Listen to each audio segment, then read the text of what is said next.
Olá, olá, olá! Muito boa noite, tarde ou dia, onde quer que você esteja nos ouvindo. Está no ar o segundo episódio do Psicoprosa, um podcast de criação da Liga Acadêmica de Psiquiatria e Saúde Mental da Universidade Federal de Mato Grosso do Sul, Campus Três Lagoas. E simbora, que o mês de setembro começou e precisamos falar sobre prevenção ao suicídio. Meu nome é Luísa Diniz Procópio, acadêmica do curso de Medicina, e vou conduzir vocês durante essa jornada. No episódio de hoje vamos falar sobre a importância da campanha do Setembro Amarelo, os fatores de risco associados ao suicídio, o porquê da escolha do mês de setembro e o porquê da cor amarela para simbolizar essa causa, os mitos e verdades envolvendo o comportamento suicida, além de indicar algumas produções artísticas que abordem o tema. Agora, atenção! Spoiler alert! Alerta de spoiler! Ao final desse episódio, contaremos com a participação de um convidado ilustre que trabalha na Defensoria Pública do Mato Grosso do Sul e irá conversar um pouquinho com a gente sobre as questões criminais envolvendo o suicídio. Antes de iniciarmos a nossa prosa, precisamos fazer algumas considerações sobre o episódio anterior. O nosso podcast é elaborado a partir de pesquisas em materiais de referência, os quais podem ser encontrados na descrição do episódio ou, em alguns casos, durante o próprio episódio.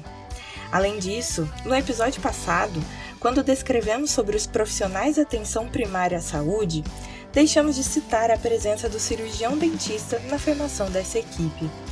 Agora que foram pontuadas as considerações, bora prosear!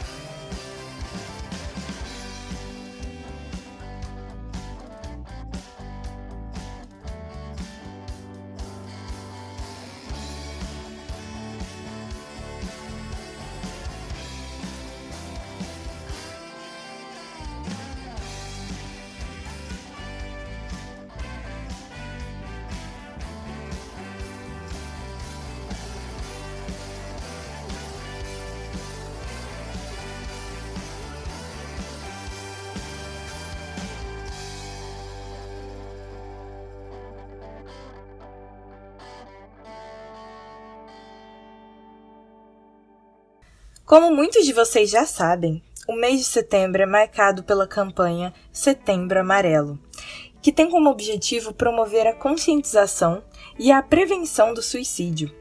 Essa campanha foi criada em 2015 pelo Centro de Valorização da Vida, o CVV, em conjunto com o Conselho Federal de Medicina e a Associação Brasileira de Psiquiatria. Talvez o que poucos de vocês saibam é que o suicídio trata-se de um grave problema de saúde pública. Mas o que é o suicídio? Bom, ele é um ato iniciado e concluído por uma pessoa com conhecimento ou expectativa de sua morte. De acordo com a Organização Mundial da Saúde, a OMS, cerca de 800 mil pessoas todos os anos tiram a própria vida. Ou seja, uma pessoa morre por suicídio a cada 40 segundos. É triste pensar que somente desde que iniciamos essa prosa, mais de 4 pessoas também entraram para essa estatística. O suicídio talvez seja encarado de maneira equivocada como uma ação associada unicamente a questões biopsíquicas, mas a sua natureza é muito mais complexa do que a ideia enraizada pelo senso comum, pois se trata também de aspectos históricos, socioambientais, culturais e até mesmo econômicos. Para aprofundarmos um pouco mais a respeito da multifatoriedade do suicídio, trouxemos para vocês alguns dados epidemiológicos e fatores de risco importantíssimos para ilustrar como cada aspecto da vida de uma pessoa pode influenciá-la a tomar a decisão de cessar a sua própria vida. Nossos queridos ouvintes são, em maioria, um público jovem e, por isso, tenho uma notícia para vocês. Vocês aí, e eu aqui que vos falo, compomos a parcela populacional mais afetada pelas ideações suicidas. No mundo todo, o suicídio é a segunda principal causa de morte de jovens com idade entre 15 a 29 anos, sendo a maior parte do sexo feminino e entre os principais fatores de risco se encaixam perdas recentes, história familiar de doenças mentais e fazer parte de populações marginalizadas, como iremos mencionar mais para frente. Agora, quando pensamos em território nacional, o cenário muda completamente e pode até chocar os desavisados.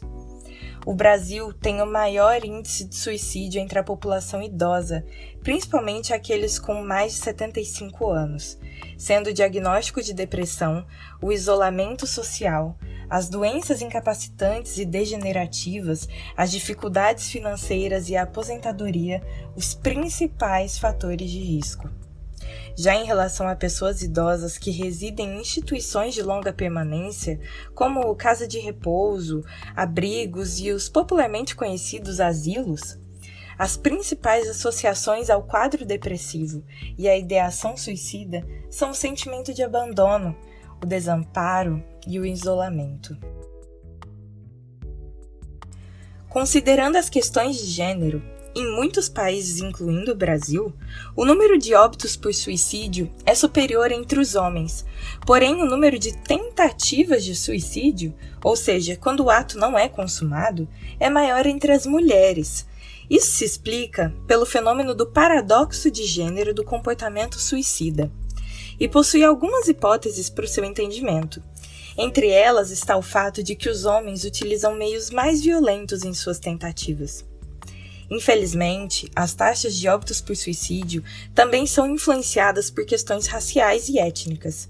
Por exemplo, a média de óbitos por suicídio entre a população de jovens e adolescentes negros se sobressai em comparação aos demais grupos, sendo que grande parte desse problema é consequência do racismo e a negação de si mesmo, que geram danos extremamente significativos nos estados psíquicos. Além disso, temos também entre os indígenas taxas de mortalidade por suicídio que vem crescendo cada vez mais, sendo que no Brasil é 3 vezes maior do que na população geral, e com maior incidência na faixa etária dos 10 aos 19 anos. Vocês sabiam que o grau de escolaridade, assim como o nível de desenvolvimento do país, também estão fortemente atrelados aos fatores de risco do suicídio? Pois é. Em geral, quanto maior a escolaridade, menor a ocorrência de transtornos mentais, inclusive o suicídio. Portanto, a maior incidência ocorre entre pessoas com até 3 anos de estudo completos. Já se tratando de aspectos econômicos, há dados de que no ano de 2016, 79% dos casos de suicídio ocorreram em países de média e baixa renda. Também não poderíamos deixar de falar sobre o fator de risco mais fortemente associado à pauta, que é o histórico de tentativa de suicídio ou um histórico de óbito por suicídio na família. Imagina o quão traumático e doloroso é ter passado por alguma ou por ambas dessas situações. Por isso, é muito importante que os profissionais de saúde, em especial os da área de saúde mental, acompanhem bem de pertinho pessoas que têm esse histórico. O ato do suicídio, da tentativa de suicídio ou a autolesão, que é quando uma pessoa exibe comportamentos que causam danos a si mesmo a fim de diminuir uma dor emocional, estão intrinsecamente relacionados a um processo de adoecimento psíquico grave. Segundo a OMS, o risco de suicídio ao longo da vida em pessoas com transtornos do humor, em especial a depressão, que sofrem com alcoolismo e as pessoas que possuem esquizofrenia, são índices muito significativos. Além disso, o transtorno de personalidade borderline está associado não somente às tentativas de suicídio, como também a outros comportamentos de automutilação. Essas informações indicam a real importância da detecção, referenciamento e manejo dos transtornos mentais. Existem associações entre mortalidade por suicídio e uso abusivo de álcool e drogas, uma vez que essas substâncias atuam como facilitadoras para o ato suicida. Agora, eu tenho uma pergunta para você, meu querido ouvinte. Você já parou para se questionar o porquê do mês escolhido para esse assunto ser o mês de setembro? E o porquê da cor amarela? Bom, o Psicoprosa não poderia te deixar sem essa resposta, não é mesmo? O dia 10 de setembro é oficialmente o Dia Mundial de Prevenção ao Suicídio, o que tornou a escolha do mês bem intuitiva e coerente, né? Já sobre a cor, nós temos duas possíveis explicações, não oficiais, tá? A primeira foi relatada pelo Tribunal de Justiça do Distrito Federal e dos Territórios e o Psicologue, o Instituto de Estudos do Comportamento. E se trata da história de um rapaz apaixonado por seu Mustang em 1968, amarelo, e que decidiu por encerrar a sua vida. Em 1994, um jovem de 17 anos chamado Mike M., que morava com seus pais em Westminster, cidade no Colorado, nos Estados Unidos, se matou dentro de seu Ford Mustang 1968. O Mustang amarelo, segundo os amigos de Mike, era seu principal passatempo. Mike reformou o carro e tinha-o pintado de amarelo. O adolescente cometeu suicídio por não saber pedir ajuda. No dia de sua morte, ele deixou um recado pedindo para que seus pais não se culpassem pelo que havia feito. E quando encontraram o bilhete, infelizmente, já era tarde demais. Depois de sua morte, foi descoberto que Mike tinha sinais de depressão e que não estava sabendo lidar com o término de um namoro. Por isso, durante o enterro, os pais de Mike distribuíram cartões com fitas amarelas para todos que estavam presentes. No cartão, estava escrita a frase: "Se você está pensando em suicídio, entregue este cartão a alguém e peça ajuda." Uma pessoa que estava no funeral espalhou os cartões pela cidade e, em semanas, os pais de Mike começaram a receber ligações de pessoas de todo o estado, pedindo ajuda. Pouco tempo depois, a iniciativa ganhou repercussão nacional e, desde então, começaram várias campanhas de prevenção pelo mundo todo.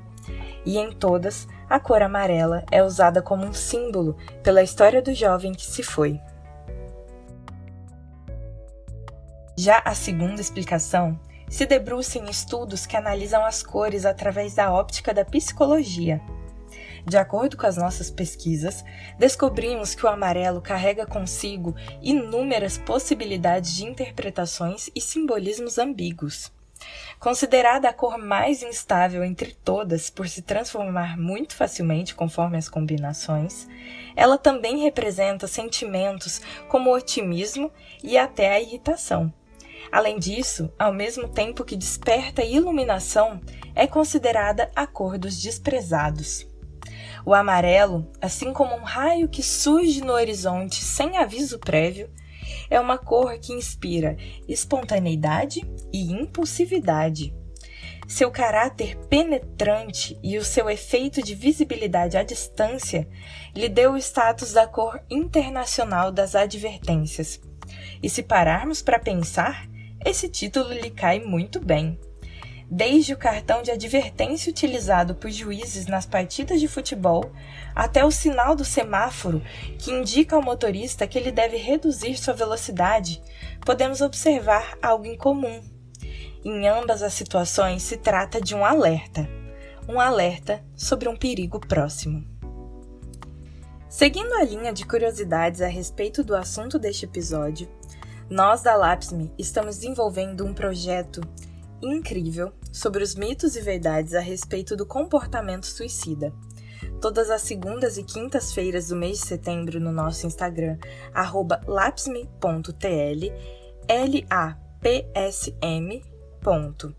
lapsm.tl, foram postados stories desmistificando alguns achismos e mentiras que o senso comum prega sobre o suicídio. Portanto, eu aqui que vos falo, convido você, meu querido ouvinte, a conferir esse projeto no nosso perfil no Instagram. Só olharem nos destaques com o nome de Setembro Amarelo. Bom, saindo um pouco das curiosidades, eu já te peço desculpas antecipadas, mas agora eu vou te colocar em uma saia justa. Me diga aqui, Você acha que poderia ser penalizado judicialmente por não intervir em uma situação de suicídio? Pois é. No artigo 122 do Código Penal, está prevista pena para aquele que induzir ou instigar alguém a suicidar-se ou prestar algum tipo de auxílio para a consumação do ato. A Lei 13.968 prevê pena de reclusão de 6 meses até 2 anos para quem induzir ou instigar alguém a suicidar-se, ou praticar automutilação, ou até mesmo prestar auxílio material para que o faça. Se da automutilação ou tentativa de suicídio resultar lesão corporal grave ou gravíssima, a pena será de reclusão de 1 a 3 anos. Agora, se o suicídio se consumar ou se da automutilação resultar morte, a pena sobe para 2 a 6 anos de reclusão. Bom, e visando responder melhor essas questões, trouxemos um convidado que trabalha na Defensoria Pública do Mato Grosso do Sul. Olá, Matheus Augusto, seja muito bem-vindo ao Psicoprosa. Agradecemos imensamente a sua presença nesse episódio. Então, nos elucide com a sua visão. Como o direito compreende o suicídio, os direitos do suicida são preservados e os direitos dos familiares? Olá a todos do Psicoprosa, é um prazer imenso falar com todos vocês e ser ouvido por todos vocês. Meu nome é Matheus Augusto, eu sou defensor público do Estado de Mato Grosso do Sul, atualmente coordenador do Núcleo de Direitos Humanos da instituição. E falar sobre suicídio para nós é muito caro porque temos procedimentos aqui instaurados na Defensoria justamente para aferir se a Política Nacional de Prevenção à Automutilação do Suicídio, criada em 2019, está de fato sendo implementada. O direito ele se sensibilizou, dado ao número expressivo, e cada vez mais crescente de jovens, idosos e públicos em situação de risco cometendo a automutilação e o suicídio. Por isso veio essa política nacional na tentativa de frear ou minimizar os danos, É importante que toda a sociedade dialogue sem preconceitos. É imprescindível que o poder público ofereça toda a ajuda profissional para que as pessoas possam se curar e buscar realmente ajuda, Com relação ao direito das pessoas que cometem suicídio, dos seus familiares, o que acontece? Veja, o direito da pessoa que comete suicídio é preservado normalmente. O suicida ele não perde direitos, e muito menos os familiares. Os familiares vão herdar todos os bens do suicida. O ponto que chama atenção é só em relação ao seguro de vida, porque acontecia de pessoas fazerem seguro de vida e logo em seguida cometerem suicídio. Isso está pacificado hoje no Superior Tribunal de Justiça por meio da súmula 610, dizendo o seguinte: o suicídio não é coberto nos 2 primeiros anos da vigência do contrato de seguro de vida. Ou seja, se a pessoa cometeu suicídio nos 2 primeiros anos do seguro de vida, o valor do seguro de vida não vai ser pago, mas o beneficiário, ou seja, os herdeiros do beneficiário vão ter direito à devolução do montante da reserva técnica formada, ou seja, os familiares vão receber as prestações mensais que o suicida pagou para o seguro, É crime o incentivo ao suicídio? É crime o incentivo de suicídio, sim, previsto no artigo 122 do Código Penal, bem claro. Se eu induzo, se eu instigo ou se eu presto auxílio material para que alguém se suicide ou pratique atos de automutilação, isso é considerado uma atitude criminosa. É crime não prestar ajuda a um paciente com comportamento suicida? E em casos que o comportamento não é detectado e mesmo assim o paciente comete suicídio nas dependências do hospital ou ainda sob tratamento médico, há responsabilização por parte do hospital ou até do médico responsável? Não ajuda isso pode ser considerado uma atitude criminosa. Na esfera criminal, a não ajuda a um paciente porque tem obrigação legal de proteção, no caso médicos, enfermeiros, pode gerar sim uma responsabilidade penal e vai gerar uma responsabilidade penal pelo resultado praticado, ou seja, a pessoa não vai responder pelo crime de auxílio ao suicídio, vai responder pelo crime de homicídio. Contudo, é importante ressaltar que isso vai acontecer só quando um paciente com comportamento suicida não é ajudado de forma dolosa.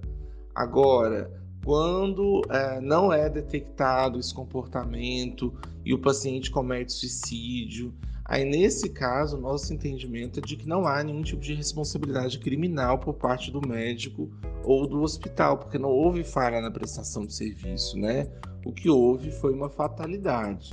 O Código Penal recentemente foi alterado e passou a incluir a incitação à automutilação, no mesmo artigo que a incitação ao suicídio. E por que isso aconteceu, Matheus? Porque a automutilação, também conhecida como autolesão, é um comportamento em que a pessoa agride o seu próprio corpo, né? E aí vai diminuindo as ansiedades, as tristezas, as dificuldades de relacionamento interpessoal.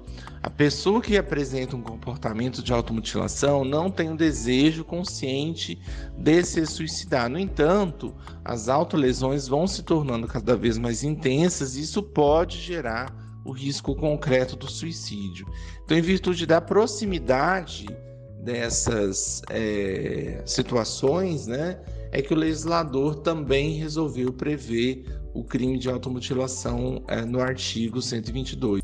Existe algum agravante para aquele que influencia o suicídio de outra pessoa? Tecnicamente, agravante não existe. O que existe é uma causa de aumento de pena.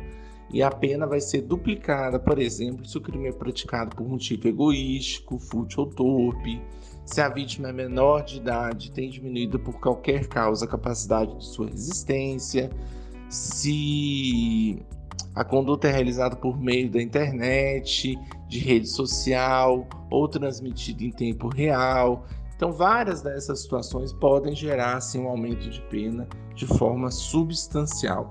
O importante é que a gente, enquanto sociedade, dialogue, converse e cada vez mais todos nós comprometidos em favor da vida e contra o suicídio. É isso, muito obrigado mais uma vez pelo convite, nós estamos à disposição. Muito obrigada, Matheus, pelos seus esclarecimentos e pelo seu tempo. Foi uma honra e um prazer tê-lo no nosso podcast hoje.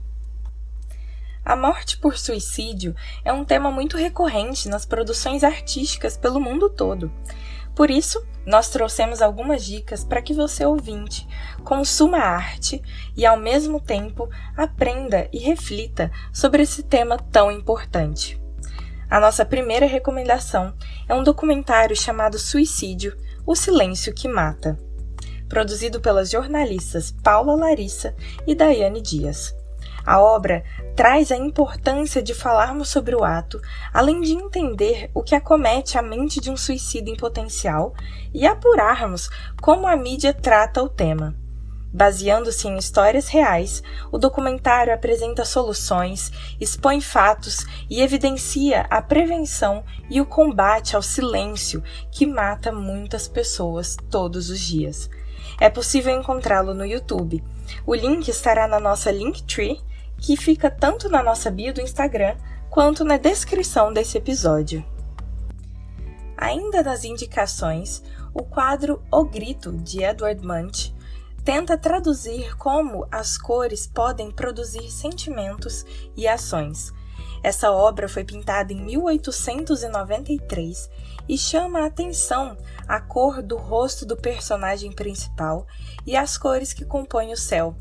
Um dos sentimentos mais evidentes é a ansiedade, enfatizada pelo uso de cores vibrantes, como o amarelo, para destacar o grito.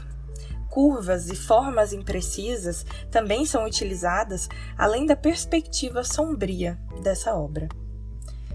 Partindo para as obras de áudio, a música Lithium, da banda Nirvana, Foi escrita pelo vocalista Kurt Cobain e tinha como objetivo compreender como um transtorno bipolar pode se apresentar e como pode ser sutil. O eu lírico da música se apresenta em uma franca ambivalência depressiva.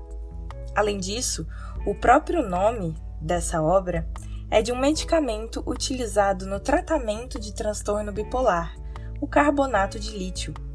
O Kurt precisava de ajuda, mas em 1994 cometeu suicídio, atirando contra si mesmo. Compreendemos que esse episódio tratou de assuntos de extrema importância, porém também muito difíceis de serem tratados e que podem gerar diferentes gatilhos em pessoas sensíveis ao tema. O CVV promove apoio emocional e prevenção ao suicídio, com atendimentos gratuitos a qualquer pessoa. Para conversar com um voluntário, basta ligar para o telefone 188, que funciona 24 horas gratuitamente. Também é possível mandar um e-mail ou falar pelo chat, que podem ser acessados pelo site www.cvv.org.br. Então é isso, pessoal. Espero que tenham gostado do segundo episódio do Psicoprosa e que possam ter aprendido sobre o Setembro Amarelo hoje. Caso você se identifique com algum desses sentimentos, sempre procure ajuda, seja de um familiar, de um amigo ou de um médico. Um forte abraço, meu muito obrigada e até mais!